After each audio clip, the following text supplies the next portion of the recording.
Well, welcome everyone on this from a cold grey London. I hope there's some sunshine out there that's not here.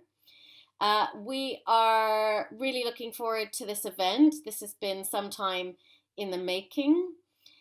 We endeavored when we set up the RINGO project, which is really about reimagining what we want out of our global civil society and the relationships and the way that we work and the system in which it functions. And I'm going to, at the very end, give you just a quick overview of RINGO.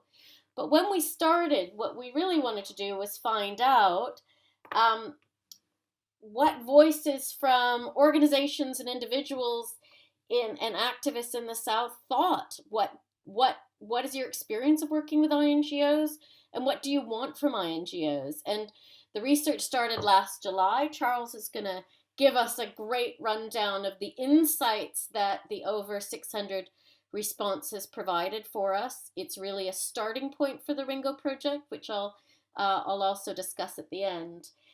Before we start, we just wanted to get a sense of who's in the room. So we're going to do a really super quick poll. You'll see down below there's a chat section and a Q&A. The poll is just popped up. You can add your choice in there, the one that best suits where you sit. And then we'll get a sense of who we have in this virtual room from around the world. Can everybody see the poll? Hopefully everyone can see the poll. We're getting lots of responses, so definitely. Great, so we'll give that just about 30 seconds to go. To see what the breakdown is today in our 129 participants.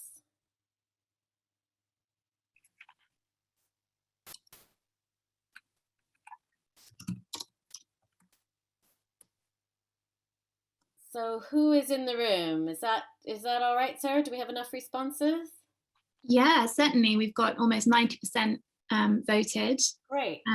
Can you see the results, or shall I? No. Okay.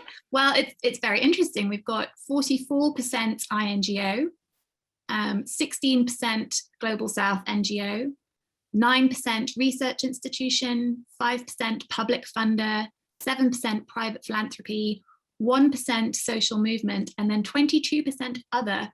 So I think it would be really interesting if people could add into the chat what is other, where they're sort of sitting. So yeah, really interesting results. Terrific. Maybe you could pop those into the chat so we can look at them. I'm not sure why it wasn't showing. Technology, we're all still getting used to it. Without further ado, I'm going to hand over to my wonderful colleague, Ringo Houghton, who sits on the RINGO Advisory Board and is the Executive Director of Amnesty Kenya. He's written a blog that's in a Kenyan newspaper, and it's also cross-posted on the RINGO website for those who want to hear his thoughts. And I think I think you write that regularly, RINGO, actually, a weekly column. But you were going to talk a bit about scene setting. You know, why are we here? Why is the work and the research important? I'll hand it over to you. Thank you very much, Deborah, and good afternoon, good morning, and good evening, depending on where you are at.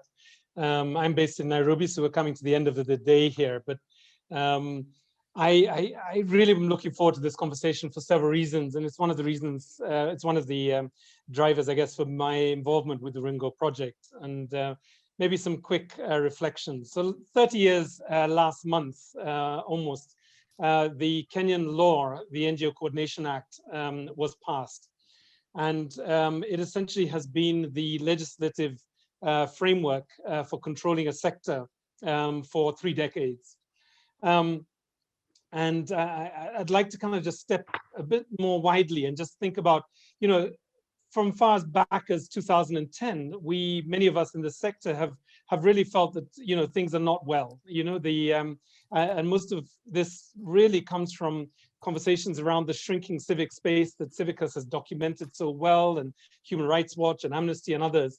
And in 2010, for those of us in this part of the world, we watched an Ethiopian law destroy a sector overnight. I mean, the whole NGO sector was really crushed by this legislation. And what they did essentially was first divide international NGOs and national NGOs into these two very distinct groups. And if you wanted to do advocacy work in Ethiopia, you had to give up your funding. And we saw wonderful organizations like the Ethiopian Women Lawyers Association essentially fold overnight and their leadership go into exile. In 2015, the leadership of the international NGO movement with a number of other social movement leaders met in Rustlers Valley in South Africa and declared that a new paradigm, a new way of organizing that was not tethered to the international development assistance industry was now needed. In 2017 or so, the Shift the Power movement emerged. And again, in South Africa, and I don't know whether it is that South Africa has, besides the anti-apartheid movement, produced these two very iconic conversations and declarations. They began to look at how do you shift this asymmetry in terms of power between international NGOs, the international aid industry, and really bottom-up organizing that is really placing the context and local organizing at the center of our work. And I think RINGO steps, is really built on the shoulders of some of the things that I've described. But I think one of the things that's interesting about the study that we're about to hear about is that it's not just the shrinking civic space that we need to be worried about. It's not just the laws and the policies and the administration, the administrative controls that states use to control us. It is also about the financial modeling that we are developing and the relationships between and within the sector. And this particular study is of interest to me because I, find myself straddling the intersections of this. I work within Amnesty International, historically a movement, but rapidly over the last 10 years or so became a non-governmental organization, an international non-governmental organization. And in some parts of the movement, we've lost the movement. We've lost the idea that citizens should come together and voluntarily defend and promote human rights. And we too have fallen into the same spaces as some of you. And I think the challenge for Amnesty and a number of other international organizations is how do we reinvent ourselves? How do we reimagine the international NGO and take it back to really its source of power, which was this movement of citizens driven by values, driven by vision and a mission that doesn't depend on bilateral and international funding. But secondly, also, it is a question that we need to ask ourselves at this point: how do we get out of the way so that local organizations, local contextually driven planning can begin to breathe again and determine this sector and reimagine this sector? So I'm going to stop there because I'm really looking forward to seeing what's come out of this study. Thank you very much, Deborah. Thank you so much, Iringo. I think there's going to be a lot of questions and discussion, and I know I came at, having worked in INGOs and civil society for about 25 years, I came at the question of this from closing civic space as well, and I think it's a really good useful starting point. Let's just hand it over to Charles. Charles Van Dyke is, I think you're currently acting executive director, is that correct, at WACC, head of research, and a core member of the RINGO team. And I've been really enjoying collaborating with Charles on this for a better part of almost 2 years now, till we got to the research point. So I'm just going to hand it over to you to give your insights and presentation. Thanks so much, Deborah. I'm just sharing my screen. So thanks, Deborah. Thanks, Irungu, for that wonderful context that you've given us. So the research, we titled it Fostering Equitable North-South Civil Society Partnerships, Voices from the South.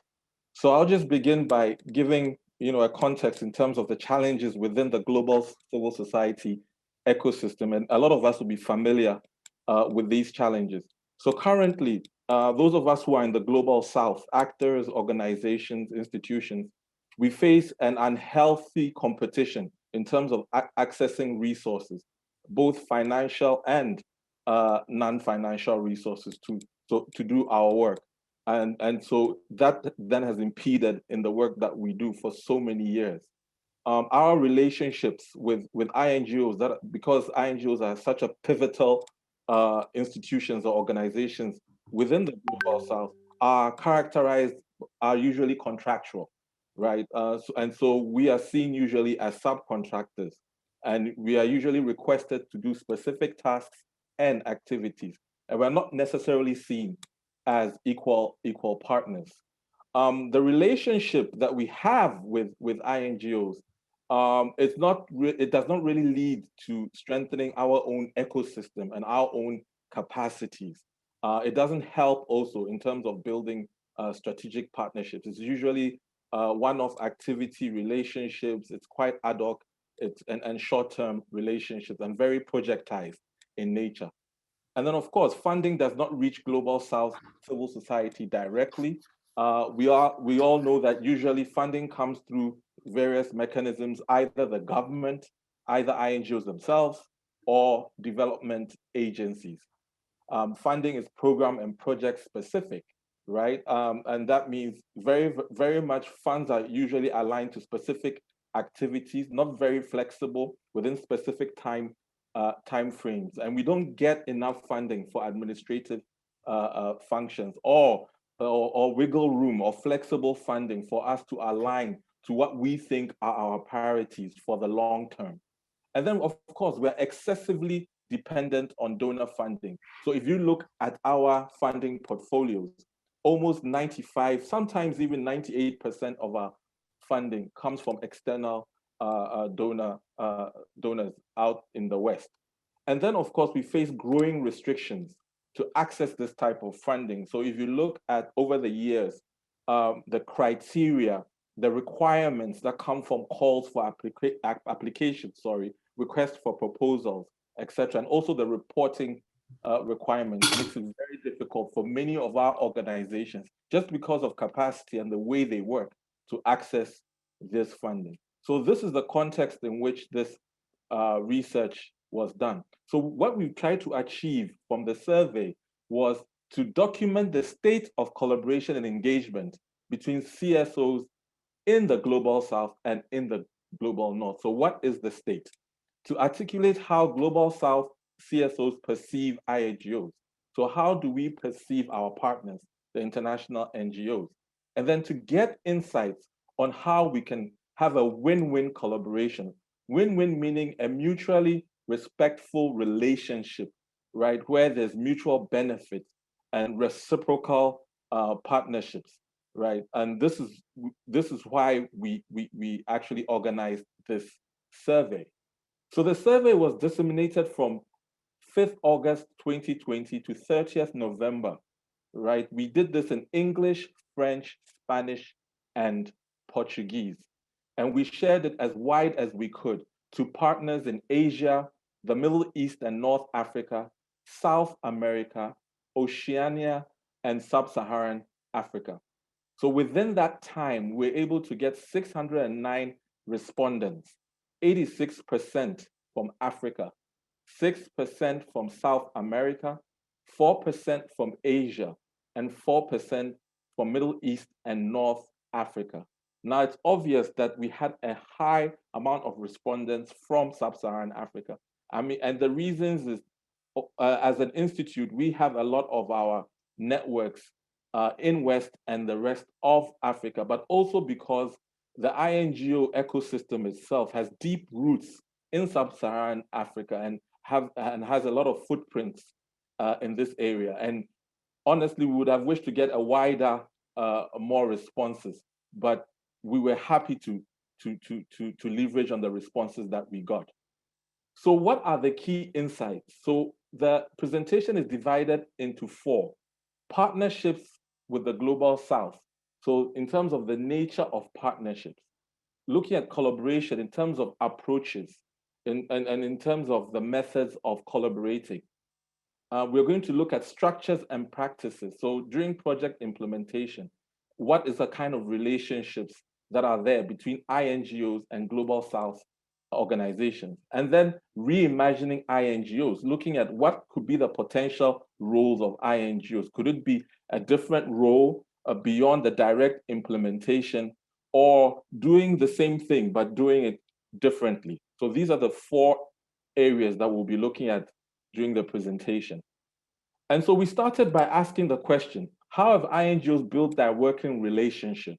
And the answer we got from the majority of respondents was that INGOs collaborate well with Global South civil society, right? But COVID-19 has negatively affected relationships. And so we dug deeper and wanted to know what was the state of collaboration.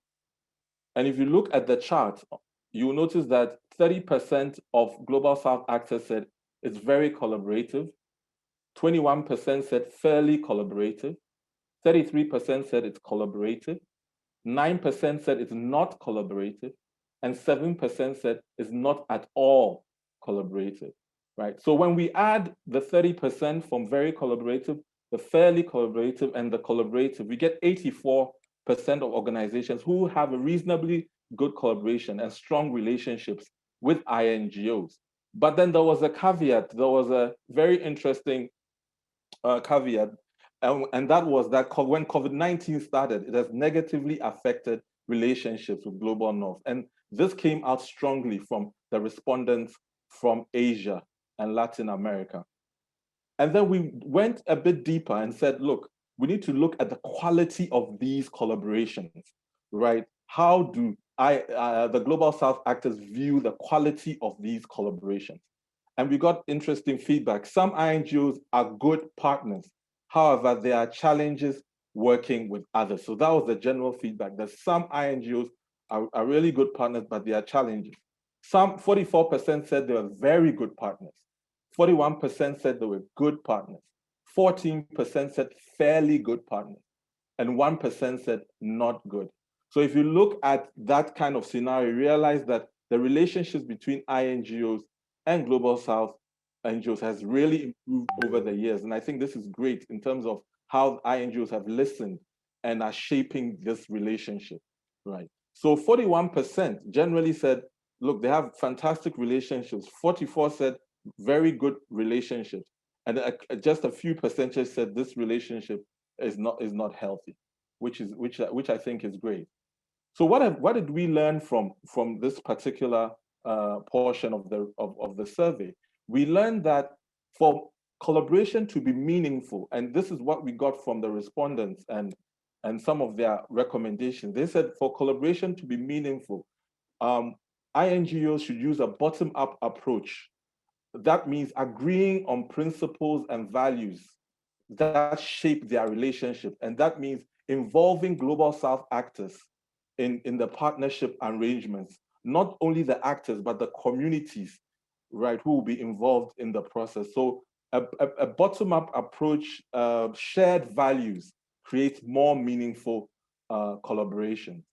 And then we went further to look at, okay, so during decision-making, right, within these collaborations or partnerships, during decision-making, what is the perceptions of how INGOs approach decision-making? And the feedback we got was that INGOs' decision-making with Global South civil society actors are not mutually beneficial, right?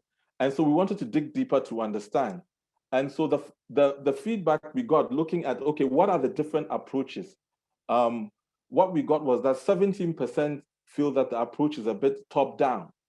26% think, yes, it's a bottom-up approach, where grassroots considerations and Global South considerations are actually, integrated in decision-making.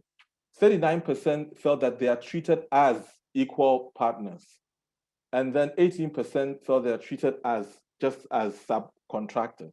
So if we look at the scenario that Global South actors felt was healthy, they felt that equal partnership and bottom-up approach was what they wanted. So we put this together and saw that 65% of CSOs indicated that INGOs treat them as equal partners or use bottom-up approaches. And this is the kind of approach that was healthy for them. But they said that it was not necessarily, they didn't necessarily see this approach as a way, as respectful, mutually respectful and beneficial, right? And the reasons they gave was that usually the principles and values that underline this partnership were not co-created from the beginning of the process. And so we went deeper and said, okay, so what kind of approach do you prefer? And the Global South actors responded and said, decision-making should be based on equal partnerships and a bottom-up approach. Okay, so this is what they prefer, equal partnerships and a bottom-up approach. And if you look from the diagram, you can see that 55% said, yes, they prefer that they are treated as equal partners, and 36% and bottom-up. And some said they don't mind the top-down approach. But what came out very, very clear and emphatic was that Global South organizations do not want to be treated as subcontractors. And this is something that they wish would stop in order to strengthen relationships. So what was the insight that we got from this? The insight that we got from this was there's a need for us, if we're going to build effective collaboration amongst both Global South and Global North organizations, Global South organizations should be given direct responsibility, right? Direct release of responsibility in terms of funds and capacity, right? So be given an opportunity to lead the charge as they go out there and implement projects in communities, given the opportunity to connect with these communities to ensure the communities are resilient. Then we went a step further to look at structures and practices. So the question we asked was, how are INGOs perceived as project implementers? And this was a key question because INGOs are seen as direct implementers, and direct implementation is seen as the greatest part of the work that they do, right? So during this process, what is the dynamic of this relationship? The feedback we got was some INGOs consider local realities in project design and implementation, right? So we wanted to dig deeper. So we asked the specific question, what do you mean by consider? To what extent? 6% said they significantly ignore. 6% said they do not consider. 29% said they fairly do consider. 20% said somewhat do consider. And 39% said very much consider, right? And so one of the things, the feedback that came, recommendation that came was that INGOs need to devote more time, more attention to really understanding the local context and realities of organizations in the process of delivering projects. And this will help to build relationships, but not only relationships, it will help to make a greater and significant impact in communities. And then we went a step further than that and said, okay, so during implementation, the systems and the models that you use, what is your impression about these models? The reporting models, the governance models, the monitoring and evaluation models, right? All those models that are part of a project cycle. What is your impression of these models? And so the feedback we got was that models and systems for project implementation developed by INGOs are based on Western contexts and requirements, right? So and so basically what they're saying is that even though these models have been proven to be helpful to Global North NGOs in terms of helping to report back, helping to assess projects, helping to monitor projects, it has not been necessarily helpful because they are not very contextual, right? And so 68% of Global South respondents stated that INGOs expect them to implement projects based on these models. There's an expectation that these models will be followed. Otherwise, you probably not get access to the resourcing and the support that you need to do important work, especially in disadvantaged communities. And then 81% said that the predefined structures significantly impact their work. That means the way the models are designed has a direct correlation to what the impact of the work will be in terms of results, right? And so sometimes the results are much easier to report on for Global North organization, but they're not really pushing the envelope of change or actually responding to the structural and systemic issues in communities. And so this is the feedback we got from the report. So when we looked at the insight from that, what that told us is that there needs to be a deeper consideration of institutional, organizational, and contextual realities. And that will increase the impact. And of course, it will also cultivate a more mutually respectful working relationship. And then, of course, the last part where we asked the question, so how can INGOs become better collaborators? How can they become better partners? And in terms of the response, it was very much emphatic. And this was the response. INGOs recast themselves as co-implementers and funders of projects. And so what many Global South organizations were saying was that INGOs need to go beyond direct implementation to co-implementation, and also look at acting as a conduit for funding and also facilitating and brokering. And this was a recommendation in terms of how they feel INGOs could be more effective in the work that they do. And they went and they gave specific examples. And so they said, as co-implementers, facilitators, and funders, what can happen is that there'll be more learning from both the Global North and the Global South. And the learning here being reciprocal learning, not the idea that we can only learn from the North, but also the North learning from the South. And Global South actors feel that this will enhance the global civil society ecosystem and actually lead to changes, significant changes in communities. Also, it will help in terms of working together to share skills and resources. So skills share, and this whole idea of a shared economy, looking beyond money, less premium on just the money, but looking at potential like human capital, social capital, and other types of assets within these communities that could be shared. And then work together more on project design and implementation. So there's an emphasis that there should be more engagement from conceptualization all the way to the terminal end of projects by Global South actors and communities that are supposedly the beneficiaries of this project. They should have a much more say in how the project is rolled out, how the project is measured, etc. What success would look like. And so this was the feedback that we got. So the insight from this was that there's a need for us to make sure that there's opportunities and a conducive environment for Global South CSOs to co-construct with INGOs. And I think this is very insightful, because what Global South organizations are saying is that we don't want to go this alone. No, we want some sort of interdependence. We want a real co-creation process where we agree on how we are moving. So we want you to work with us, and we don't want to be seen to be working for you, because we believe that if this happens, it will not lead to a true partnership. So the emphasis here is on co-creation, but co-creation based on agreed principles, values, and approaches. And so what is the way forward? So one of the things we are doing from this launch is having conversations, having advocacy, doing advocacy. So a lot of us who are part of the core team have appeared on different platforms talking about some of these issues, and in different spaces, trying to influence policymakers, influence the ecosystem, influence INGO players. And these conversations will go on. We'll be conducting focus group discussions with key partners. A lot of the people who are on this call will be having conversations with you as we begin the systems change process. We're going to develop a stakeholder engagement plan with key actors to discuss views and their perspective. And then, of course, conduct the systems change process.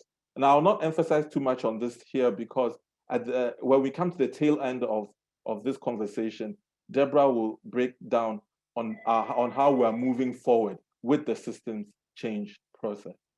So just to conclude, and for us, this is just for reflection and also a call to action, just for us to know that, yes, the INGO has done tremendous work in the Global South. They have invested a lot of resources. They have invested in human capital, etc. But we also know that they face several internal and external challenges that we cannot run away from, but we need to tackle head on. What the RINGO project or the RINGO initiative is trying to do is to transform these narratives to build more of an interdependent and mutually beneficial global civil society ecosystem. And what the survey has done is to confirm some of the challenges that we have spoken about and tried to do things about for so many years. The power asymmetry challenges, the systemic inequalities that exist between both Global South and Global North organizations. What do the Global South want? We believe that the Global South CSOs are just seeking for equality and interdependence, specifically in decision making. They want the relationship to be more purposeful and more sustained in terms of capacity strengthening and support. So they want a relationship that builds their capacity for them to take charge and lead the process with communities in order for us to see more significant changes. So thank you so much.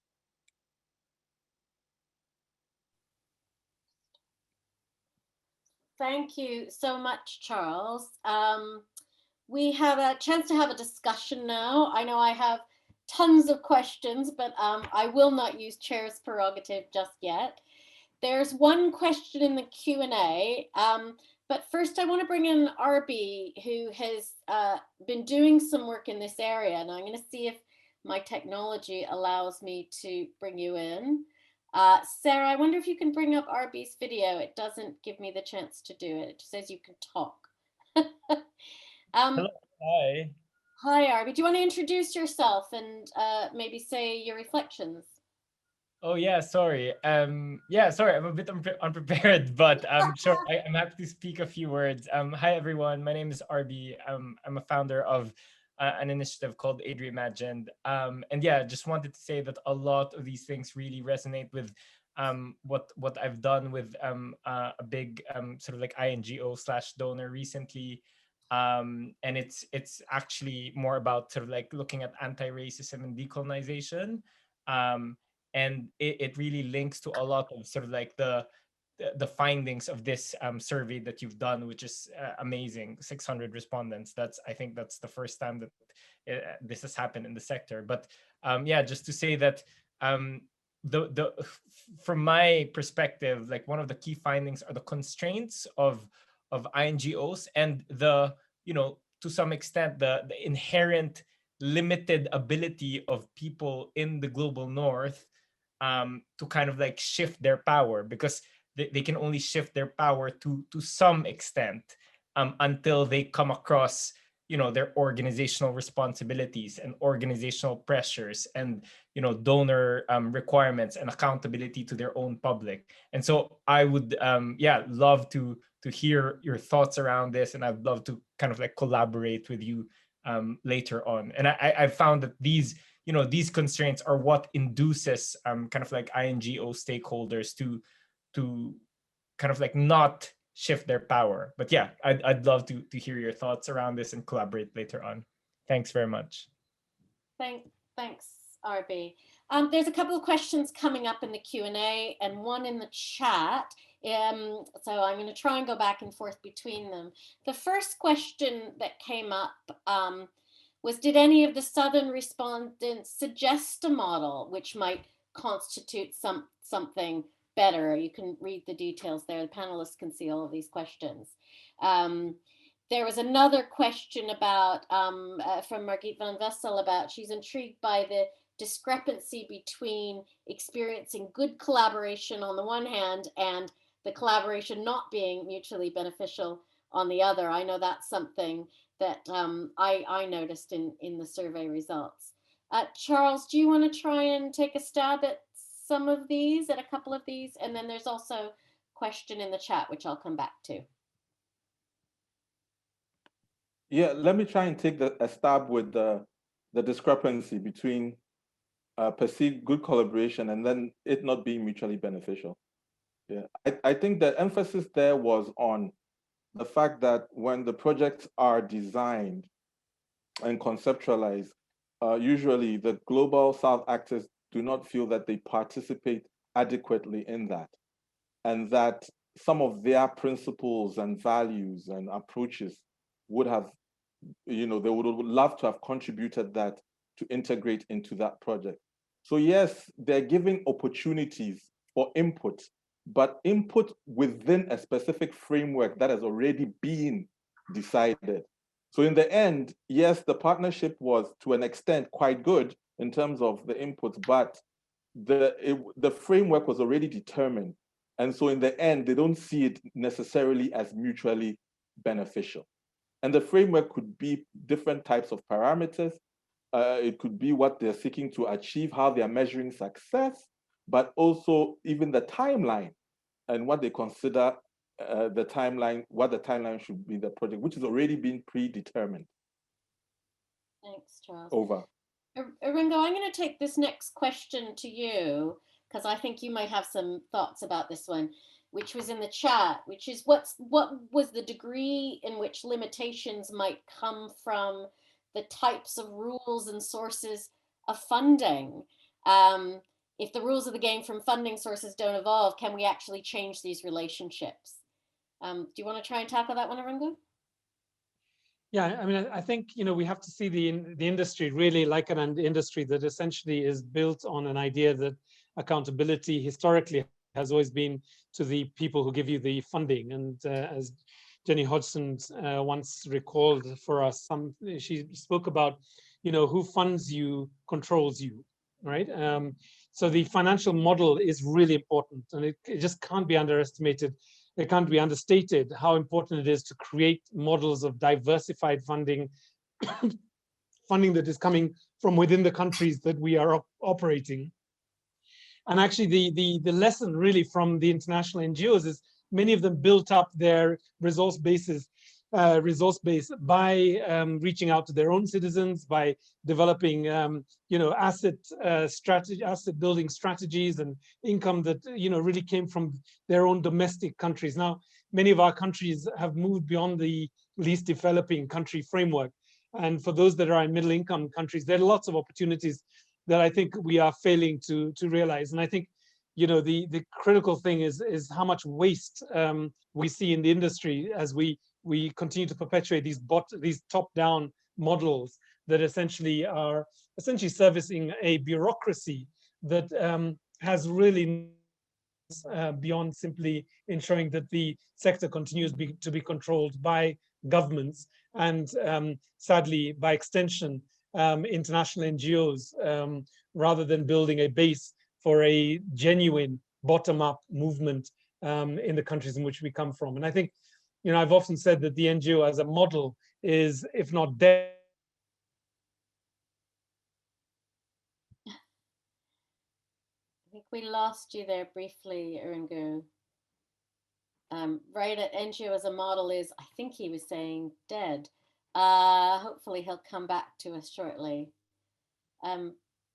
Charles, do you want to take that question on for a second as well? Are you still there, Charles? Yeah. Oh, you're on mute. I'm here. Is it the question from Themries? Well, you can take on that question, that next check-in from Themries if you like, or you can also add on to what Irungu was saying about funding models for INGOs. Sorry, Irungu, we did lose you in there for a moment. Go ahead, Charles. Okay, let me just take the question from Themries. I think it's a good question. Why do CSOs feel that collaboration with INGOs is necessary? I think there's a recognition that when we could leverage on experiences of the global North actors, and that ideas and capacities are not in one place, and that when you come together, you can actually create something quite wonderful. The idea is the approach. I think what Southern actors are saying is that they want to have a relationship, a co-investment relationship with Global North. So they want to lead in terms of, because they believe that they have matured enough. So they were babies, they've grown up now into adults, and they have connections with their communities. And they want to be more directly involved in leading the charge. And so they want to see the relationship with Global North organizations as a co-investment relationship, where they come on board to support the work that they are doing. And so it came out clearly because they kept on emphasizing that, look, we're not saying we don't need INGOs. No, we want a more interdependent relationship, right? And I think that was a key outcome of the whole process. Yes, the second part where the report is focused a lot on Africa. Yes, that is true, and would CSOs have felt differently if we had more representation? There's a possibility that yes, depending on the kind of dynamics or relationships between INGOs and those CSOs in Latin America and Asia, and it'll be great to hear from our colleagues in Asia and in Latin America what some of these differences are, because I think it will help this process immensely. Yeah. I mean, we do, I know you reached out significantly and in multiple languages and through various networks. And it's interesting. It is possible, certainly, I wonder in Latin America, that we have quite a few Latin American participants in the RINGO process. But if they have the same relationship with INGOs as those in Africa have, so that could also be producing different results that we need to test out. Anna Farrell, who is actually Suzanne Keating from Dochas in Ireland, has also asked a question, Charles, that it's, and either Charles or Irungu, if your connection Irungu is working, come back on this, about where should INGOs situate themselves? Should they be more collaborative in designing? But then that also seems to be unpopular and somewhat critiqued. Some people tell them to just back off, give us the money and run. So I don't know if either of you want to come back on that. Maybe we can start with Irungu if your system is working. Yeah, I'd like to thank the Kenya Power and Lighting Company for that interruption in the middle of that presentation. I'm actually working off a light from my phone on top of my head, and God knows what else. So I think great. It's a great comment. I think the obvious response to that is really that the relationship has to be negotiated with local organizations first and foremost. And I think starting off by asking people, what do you need, should really be the starting point for any relationship that is one of solidarity. And I do think the principle is solidarity. It's not even interdependence. It is really solidarity. The best, the best moments in history have really been moments where the international community have really just put themselves at the support of organizations. And of course, many of us who work in the international NGO movement, not so much with Amnesty, because we, have for many years refused to take bilateral or multilateral funding for our work, particularly our campaign work. But I think for those of us that do, we realize the lack of flexibility in the international NGO model, that actually we just transfer to our partners in the Global South. And I think the first point of struggle is to really negotiate new terms of agreements with international donors, so that you are essentially able to give unrestricted funding or more flexible core support for organizations in the South. But I think the key thing ultimately is not to just provide funding that allows programs to run. It is really to have a clear statement of objective that says we are building institutions in the Global South that will become independent of us, that there is an exit mentality that is in the relationship with those organizations. Thanks, Irungu. There's quite a few other questions coming up in the chat. I'm struggling to keep track. There was an interesting question in the chat from Viveka, which says that one of my reflections is whatever happened to our decades-long agreement on the importance of local ownership and development effectiveness. We all know that our efforts won't be sustainable and so on. So I don't, what did happen to that agreement? Did it disappear? Is it still there? Where do we go with that? That's one question, if anyone wants to take that on. There are another question about equity. Was there any talk about equity in the research? Did that come up at all, and shared ownership? Charles, feel free to take on any of the multiple questions that are coming up that I can't keep track of. Something about, Elizabeth May has asked, do you think the availability of funds from INGOs stymies the development of in-country funding sources? I know that's something that you've been thinking a lot about, Irungu, that local funding perspective. So let's go to Charles and then Irungu to take on any of the questions either of you would like to take on. Thanks for this. Good management. I feel I'm on a committee, but anyway. So I'll speak to the question of ownership. I think that came up very strongly because many of the respondents were very keen to move from this perception that Global South actors are passive recipients, right? I think the perception that they're passive, just waiting for aid and waiting for a handout is one of the things that came out strongly. And I think what they're saying is that, look, we're not passive, we are active. We want to be active participants in our own development process. But the question is the way funding is structured and the way the environment is it enabling for us to be active participants? How is development being done? Is it being community-led? Are you helping to help us to build our own ecosystems? For example, community philanthropy. Are we looking beyond just money to look at how we value assets? And another thing that came up related to this, how are you measuring success? And because all these things feed into the quality of ownership, the idea of ownership, of Global South actors owning this process and having the confidence to move the process, all these are determinants of the quality of ownership.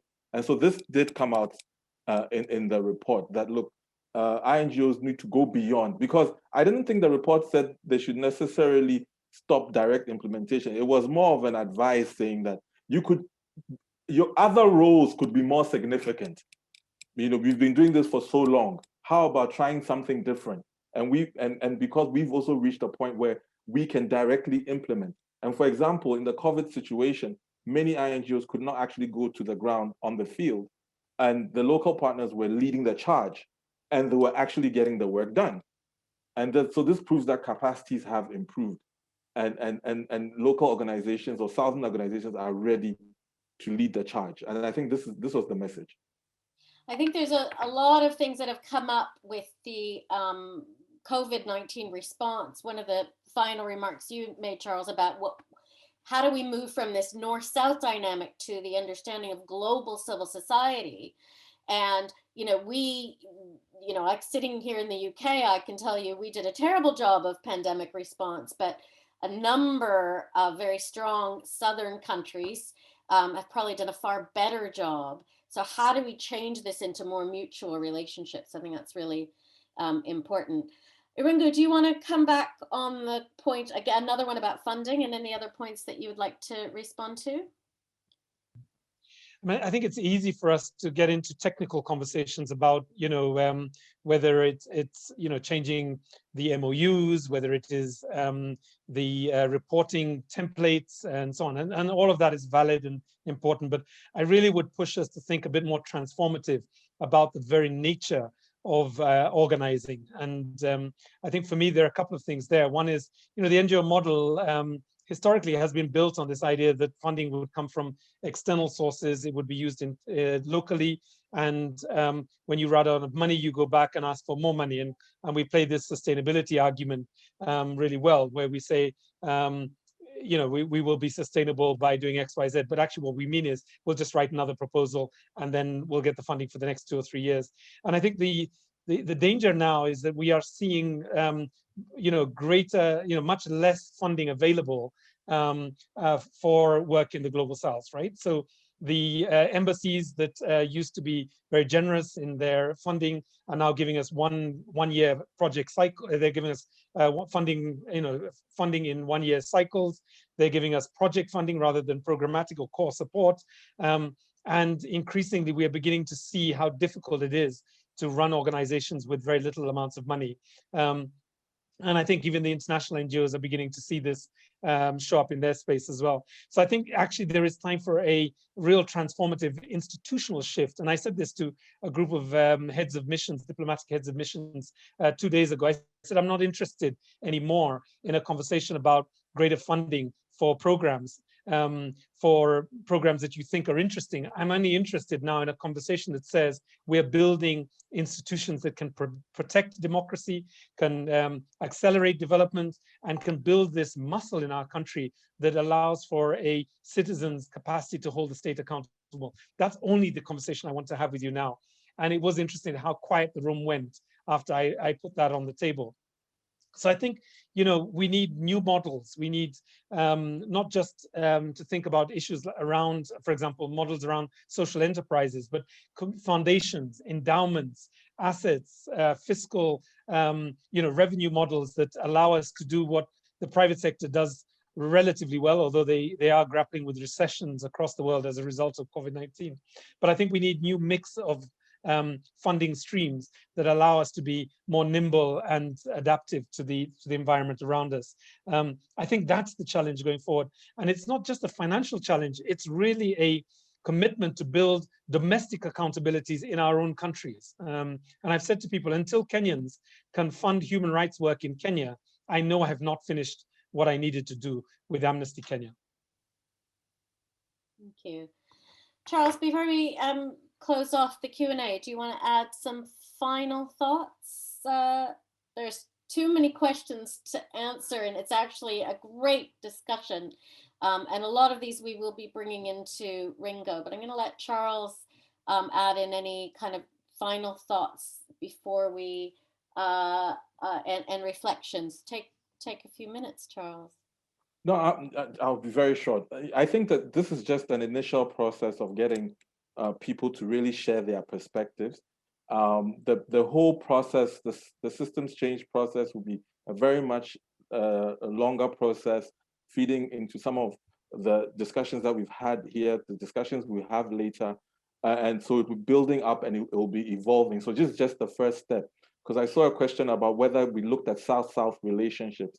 What we tried to look really was, look at North-South, because we were using the INGO as the pivot, as the main player within that North-South relationships. But your South-South relationship question is very valid. It also has its influence in terms of how the whole global ecosystem functions. And I think that will be these are some of the things that we'll be tackling during the systems change process. Deborah will be talking a lot about the systems change process, because it's something that we're trying. It's experimental. We're trying to prototype and test these models. And I feel that what we need to do is try to look at things, a bit differently and say, what are the other possibilities in making sure that this ecosystem is even stronger? And just to re-echo what INGO is saying, I believe that the greatest legacy is when you can say that you built and you supported the building of an ecosystem that is self-sufficient. Right now we are still very much dependent, and for me, INGOs cannot say they've left a significant legacy. A significant legacy is when in the global South you say, look at the global South, they are now self-sufficient. They are raising their own funding, they're leading the charge. Thank you very much. Very interesting. Very provocative, Charles, and INGO as well. All of this is to say, a lot of this will come into the RINGO project, which I'm going to talk about in a minute. There were two, I think, comments and questions that really lead us into the next bit while we round up. One is trying to find my notes. Do we plan to consider the relevance of INGOs in the 21st century? That's why RINGO is here. Is there a relevance? If there is, what should it look like? And finally, how will we use these insights? And first of all, I'm going to take that question back to everyone while I find my slides and do a quick poll. And that poll is, how would people use this information that Waxy and RINGO have put together today? There are a few questions on there about whether it's relevant, how you can use it. Obviously, it is just a starting point. We have a long way to go and more deep diving to do, but we want to make sure this is relevant and useful for civil society, north, south, east, and west. So as people are popping that in, Sarah, I will let you decide when to report the results, because I can't see the answers for some reason. About half of participants have answered so far, so I think we just give them a bit more time. Great, thank you.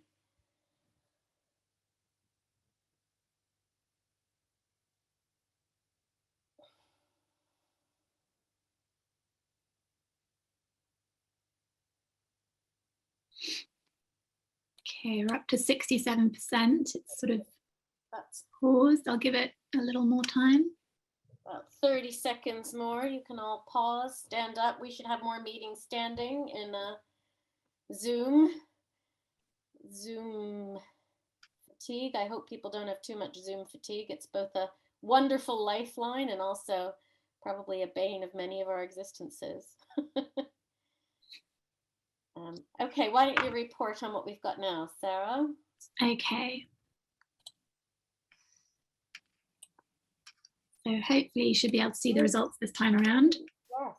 So people will, 30% will directly apply it to the current, to your current work, might feed into reform of your own systems, help with information, 32%, a 45% that how it might influence the wider civil society ecosystem. And we need you all as influencers, so that will require you to share some of this information out. 22% said it might inform organization policy, and 18% are here to learn, and I hope you've learned something new and want to delve into the results fuller. The research is currently in French and English. I don't know if we have plans for it to be in Spanish, but it has been put onto the Rights Collab RINGO website, which we'll give you at the end, and we can certainly share the links with all of the participants. I'm just going to do a really quick review of the RINGO project for those of you who don't know who we are. For those of you who do know who we are, who have been to one of our other presentations, please stay along because we'll give you an update of activity today and where we're at. So let me try and do this. So we kind of came together, almost a year ago now, and started thinking about this, probably longer than a year ago, thinking about it, and put together some of the research. The idea about RINGO is really developing that system change approach to what do we want from global civil society. And in designing a systems change process, we have kind of three core areas. One is building a community. It's building a community of all of you here, stakeholders in the process. We have within that a core group of participants, which is we've now gone out to almost everyone and said if your application was successful. We only have room for about 50 people. We were overwhelmed by the applications we received, and we've just begun to curate the group. So if you haven't received a notification and you did apply, you should be hearing in the next couple of days. If you don't hear, do be sure to get in touch with us on our RINGO email address. We're doing research, and that's where this fits in. We want to make sure we're grounded and rooted in what's happening out there. We've also been starting a process of research to understand what people are already doing on the innovation front, and we're encouraging people to share that information. We'll be working with some academics to get better understanding about that. And most importantly for me, RINGO isn't about just thinking, because there's a lot of talk and a lot of thinking. This is about doing, and I am a woman of action. Nana is, Charles is a man of action. Our whole team are people of action, and we want to design and test prototypes that we can learn from, experiment with, and scale up to transform the sector. What do we mean by prototyping? We mean innovations that will radically transform the sector. And I would say the system around the sector, that would include the funding. Someone asked in the chat about legal models. We want to look at all of these issues as part of the process of discovery and bringing about prototypes. That agreement on prototyping will include a process where those core participants agree what does make a transformative prototype, and our advisory board will be involved in that as well. And governance, funding, policy, risk management, new business models are all up for grabs. The other thing that's up for grabs is that radical question: do we need INGOs, or is it something else that we're designing?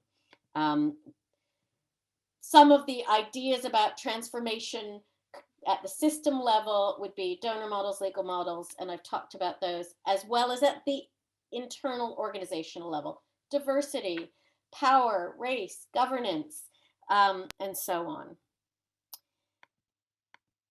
So we are now at the left-hand side of this slide, the inception and convening stage. We are currently bringing in some initial research, and this research will feed into our process and almost provide the starting point for a benchmark for measurement. We're onboarding, that's a terrible flying phrase, I realize, but onboarding our core participants, getting a sense of what they want out of the process and how they will amplify the results to the wider community. We're defining groups of action research pods, which will be centers of innovation, and also making sure feedback loops come into the RINGO core process. Our first convening is coming shortly at the end of April. Then we will have a series of workshops where we design and think about and make sense of what we want to transform and how we transform it, prototyping for the final 18 months, and hopefully a celebration at the very end. So where are we now? As I said, we've now just, having gone out for applications in December, informed our starting core participants. This group may evolve and grow, so we want to be an inclusive community. We're also designing a process that will have regional convenings and communities of practice. So even if you're not in that core process, there is an absolute way to engage with RINGO. We are designing the process. We've appointed facilitators, Rios partners, who are experts in systems change facilitation, and they're designing our inclusive process. As I said, we're formalizing our action research pods. The types of ones that are emerging now are coming in around a funder action research pod, communities of practice, and individual organization. By communities of practice, that could be humanitarian or peace building or environment, human rights. So these are emerging now. An academic action research pod, I'm hoping, will come out of this as well. And we are looking for people to lead these within their communities. So do step forward if that's something you're interested in. Oh, look, I had a whole bullet point on that. And last but not least, I always have to get this one in. We are still fundraising for this process. We are launching at the end of April our first convening. We have some initial funding from the Ford Foundation, but we have yet to secure full funding for the process. So if there are any funders out there who are interested in this process, we would certainly welcome a conversation. We are committed to this process. We believe in this process, and we think people have been terribly enthusiastic about the opportunity that it presents to finally knock on the head a lot of the issues that have been floating around in the sector for some years now, I think.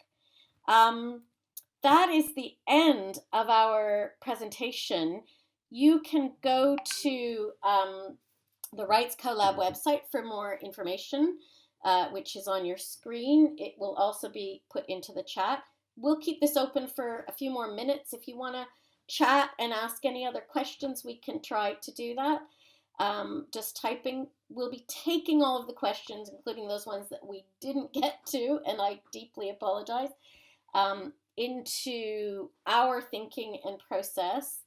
And we will also be reaching out to everyone here and continue to keep people engaged. For those who are concerned about the fact that there were not other languages, I do apologize. Our capacity was somewhat limited.